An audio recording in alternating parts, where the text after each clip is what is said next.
नमस्कार, मैं प्रवेश गौतम। स्वागत है छुपा खेल विद प्रवेश में। पिछले लगभग एक सप्ताह से रेल मंत्री और भारतीय रेलवे लगातार यह प्रचार कर रहे हैं कि दीपावली और छठ पूजा के अवसर पर यात्रियों की सुविधाओं के लिए 12,011 त्योहार स्पेशल ट्रेनें चलाई जा रही हैं। दावा यह है कि इससे करोड़ों यात्रियों को राहत मिलेगी, परंतु इन आंकड़ों में कुछ गंभीर विसंगतियां दिखाई दे रही हैं। रेल मंत्रालय के आधिकारिक एक्स अकाउंट यानी ट्विटर में 12,011 ट्रेनों की एक सूची पोस्ट की गई है। जब इस सूची का मैंने अध्ययन किया तो कुछ चौंकाने वाले आंकड़े सामने आए।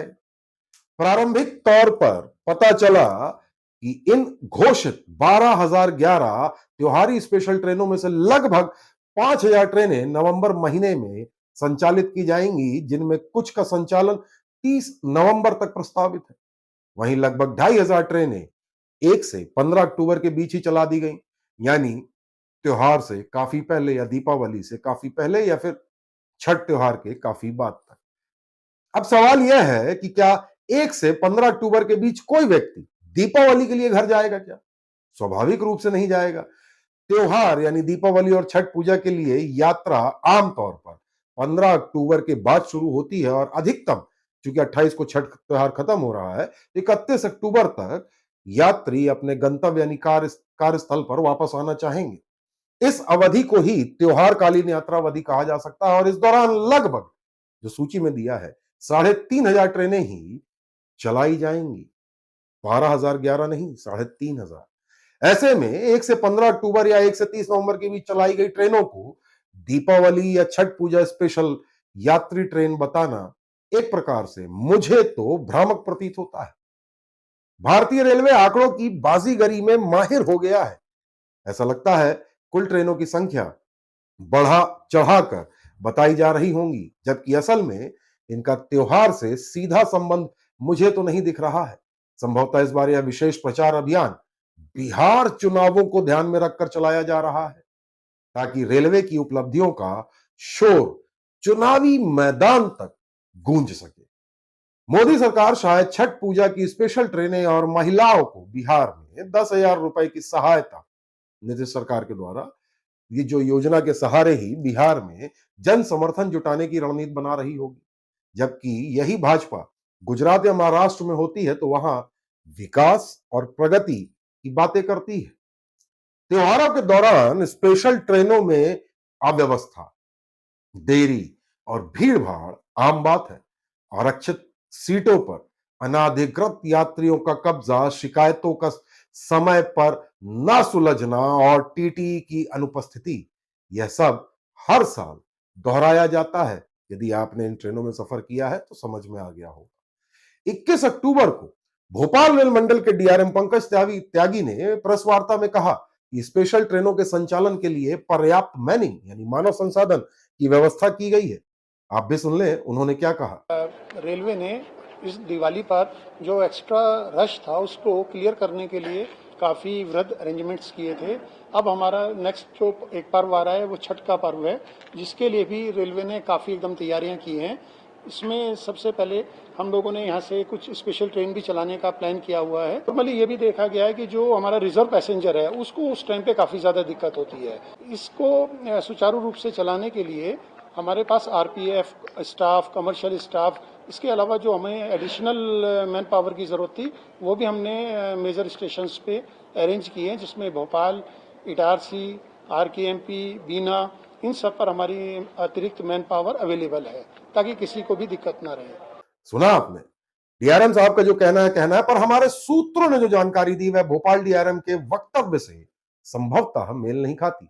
सूत्रों के अनुसार भारतीय रेलवे में टीटी यानी ट्रैवलिंग टिकट एग्जामिनर की संख्या पहले से ही कम है। तय मानकों के अनुसार एक ट्रेन में पर्याप्त टीटी भी शायद उपलब्ध नहीं कराए जा रहे हैं। परिणाम स्वरूप एक टीटी को 5 से 6 कोचों की जिम्मेदारी दी जाती है, जबकि औसतन एक ट्रेन में 17 से 18 आरक्षित कोच होते हैं। यानी 2 या 3 टीटी पूरी ट्रेन का निरीक्षण नहीं कर सकते, प्रैक्टिकली पॉसिबल नहीं दिखता।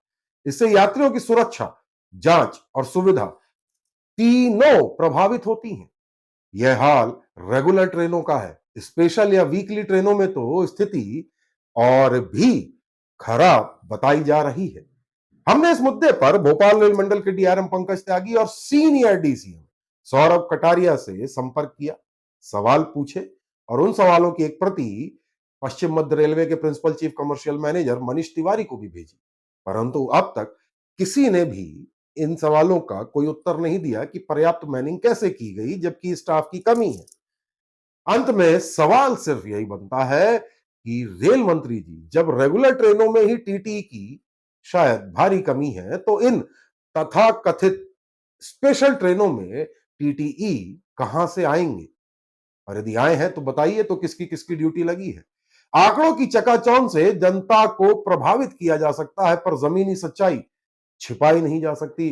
रेलवे के जिम्मेदार अधिकारियों को अब इस मुद्दे पर चुप्पी तोड़नी ही होगी कि 12,011 ट्रेनों में कितने टीटीई की ड्यूटी लगी और कितने सुरक्षा बल यानी आरपीएफ या जीआरपी वालों की पेट्रोलिंग के लिए ड्यूटी लगी। क्या तय मानकों अनुरूप यानी जो आरक्षित डब्बे हैं 18 उनके अनुसार जितनी आवश्यकता है उतने टीटी की ड्यूटी लगाई गई। भोपाल रेल मंडल में हमारे सूत्र कह रहे हैं कि स्पेशल ट्रेनें लगभग अनमैन्ड यानी बिना टीटी और बिना सुरक्षा बल के जाती हैं। स्टेशन उसमें होते हैं रेलवे के स्टाफ के नाम पर, तो loco pilot, assistant loco pilot और गार्ड। इसके अलावा ज्यादातर मामलों में ऐसा हमारे सूत्रों ने बताया कि ट्रेन में मैन पावर उपलब्ध नहीं होता यानी टीटी या सुरक्षा बल, आरपीएफ या जीआर।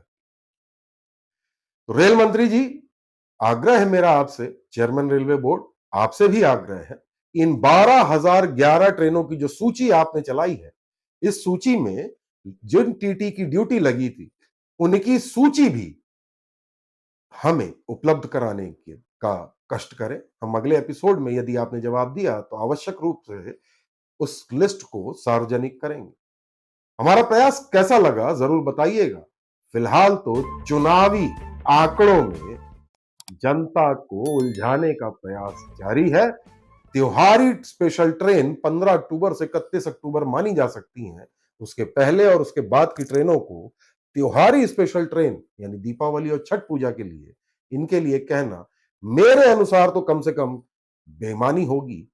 आपका क्या कहना है? क्या आप 1 नवंबर से 30 नवंबर और 1 अक्टूबर से 15 अक्टूबर के बीच चलाई गई इन ट्रेनों को दीपावली स्पेशल या छठ पूजा स्पेशल ट्रेन मानते हैं? जवाब कमेंट में जरूर लिखिएगा। बहुत बहुत धन्यवाद।